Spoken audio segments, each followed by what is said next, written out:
Hey everyone, I'm King. Welcome back to King Spade channel. So the game has finally been updated, and along with the new gender change system, the long-awaited job switch feature, and the class balance adjustment, we also got something many of us didn't expect: the shadow equipment improvement. And honestly, this one caught me off guard. I thought the shadow equipment update was only about level and stat inheritance. You know how your progress carries over across different shadow equipment for all your unlocked jobs, but it turns out there's way more than that. The update also includes elemental enhancement and resistance, as well as size damage increase and reduction stats. So what exactly am I talking about? These revolve around the new stats added to the inscription and pioneer options in the shadow equipment system. On the inscription side, you can now get various elemental resistance stats, things like water and wind damage resistance, fire and earth, holy and neutral, ghost and shadow, and poison and undead damage resistance. There are also size-based reductions, small, medium, and large size damage reduction. To boost these, you will need the inscription stone item. Meanwhile, the pioneer sections give you the offensive counterparts, elemental damage increase and size damage increase, and you will need the pioneer stone to enhance those. Now the big question is, should you upgrade all of these stats? Well, unless you have got an infinite stash of shadow equipment materials, you will need to choose carefully which stats to focus on to get the best value. The choice depends heavily on your playstyle, what you do most in a game. If you are the kind of player who loves MVP hunt, elemental resistance stat will help a lot, especially if you target specific MVPs. For example, when you are farming Pharaoh for that weapon drop, it makes sense to stack shadow damage resistance since Pharaoh is a shadow element MVP. Similarly, most MVPs are large size, so prioritizing large size damage reduction will give you solid survivability. On the other hand, if you are into PvP, your choices will shift. You might want to get neutral damage reduction to mitigate attacks from hunters or blacksmith, fire damage reduction to counter knights, poison reduction for assassins, and water and wind reduction to deal with wizards. And don't forget, in ROX Global, players count as medium size, so medium size damage reduction and medium size damage increase are both key stats for PvP performance. Now if you are more like me, someone who enjoys grinding more than PvP or MVP hunt, then focusing on elemental damage increase is the better choice. For this, you will want to tailor your elemental boosts based on your job class. As an assassin, for example, the enhanced enchant poison skill converts my weapon to poison element, so boosting poison damage makes perfect sense. Knight with Menembreak skill should focus on fire damage. Wizards typically rotate between water and wind skill for damage, so it is best to enhance both elements for more damage output. Regardless of your playstyle, you will always benefit from increasing your elemental damage that matches your class, because it is a direct way to increase your overall DPS. For size damage increase, I recommend prioritizing large size damage. Large monsters have more HP and defense, making them slower to kill, so adding more large size damage really helps speed up grinding and instance boss run. Many instance bosses are large size too, so the benefit carries over to both farming and PvE content. Smaller monsters, on the other hand, are easier to deal with and don't really need special investment. Now personally, I don't have enough inscription and pioneer materials yet, so I decided to focus on poison damage increase first. This stat gives me a general DPS boost across all content, whether I'm grinding, doing MVP, or MVP hunt. The stat increases by 1% per level in global server, which is actually different from SEA, where each level gives 2%. Looks like the global version really wants to balance the growth curve, making sure classes don't become too overpowered too quickly. So let's do a quick DPS test. I will increase the poison element damage by 5 levels for a 5% total increase. Before that, my poison damage stat is at 20%. After the increase, it will become 25%. So let's test it on the Frioni for 1 minute like usual to measure the DPS before the upgrade.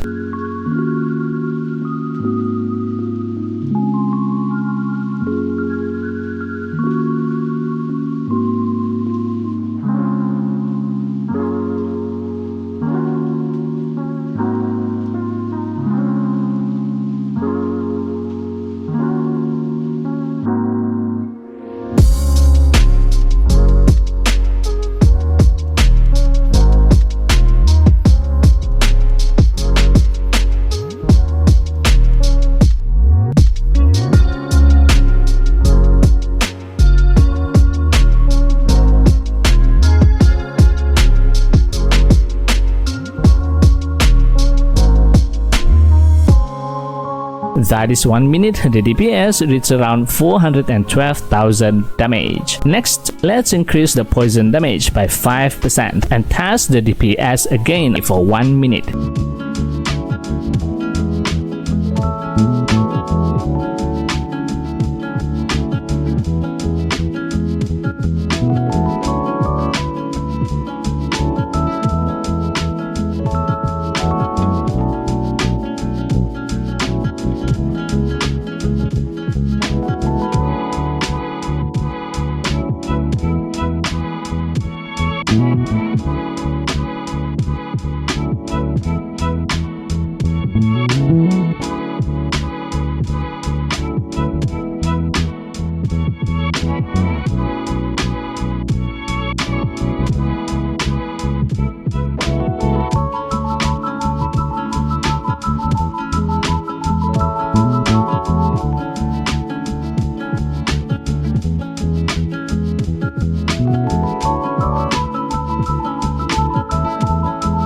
That is 1 minute, the DPS goes up to 425,000 damage. That is roughly a 3% increase in overall damage. It is not a massive jump, but it's definitely a noticeable improvement for just a 5% boost. I would love to enhance large size damage next, but that will have to wait until I farm more shadow equipment materials. Overall, the shadow equipment update might seem small at first glance, but it actually adds a whole new layer of depth and customization to your character's growth. It gives you a reason to think strategically about your builds, not just in terms of your job, but how your shadow equipment complements your playstyle across all types of content. To wrap it up, don't rush to level up everything blindly. Instead, invest in the stats that match your activity the most. If you are a grinder, go for your elemental damage boost. If you are into PvP, focus on resistance and medium-sized stats. And if you like every element and size type, every player's path will be slightly different, and that's what makes this system exciting. Alright, that's all for this video. I hope this breakdown helps you plan your shadow equipment upgrade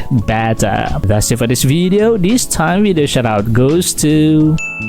Thank you for always supporting me and this channel. If you like this video, give it a thumbs up and hit the subscribe button, and also don't forget to turn on the notification bell so you will be notified whenever I upload a new video. Thanks for watching, and I'll see you in the next video. And as always, happy playing. Bye bye.